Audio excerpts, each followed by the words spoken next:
Sometimes we can feel like our body, our wiring is against us, Mm. especially as it relates to health, right? So, we know sugar is bad.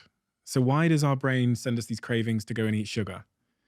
I know instinctively and intuitively that distractions like hanging out on TikTok for an hour is bad, but my brain is doing it. So the first step is mastering these internal triggers, figuring out why you feel this way, right? What is that underlying sensation? So if you're trying to avoid that chocolate bar, well, it might be hunger, or it might not be hunger, right? So I used to be clinically obese, and I did not eat to excess because I was hungry. I was eating to excess because I was lonely, because I was bored, because I felt guilty about how much I had just eaten.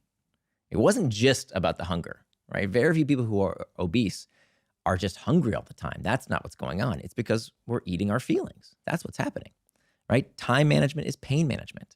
All human behavior is driven by a desire to escape discomfort. It's not until you understand what sensations you're trying to escape from that you can deal with them. So whenever I work, I have on my desk, I have a little Post-it note and a pen handy. And when I get distracted, or when I even feel the sense of distraction, just noting down that sensation, just writing down what is it that I felt right before the distraction. And so if I can just pause for a second and reflect on what was that sensation that I was feeling right before. It was boredom, it was anxiety, it was fearfulness, it was uncertainty. Just writing it down is an incredible first step towards gaining power over that discomfort, because then you can start to identify it. So now when I feel the sensation of wanting to get distracted, I say, you know what? What's going on here? Okay, I'm feeling this sensation because I'm stressed. Why am I stressed? Because this is really important to me. And so reframing it as not a negative, but something that happens not to me, but for me, that sensation is a sign that I can listen to.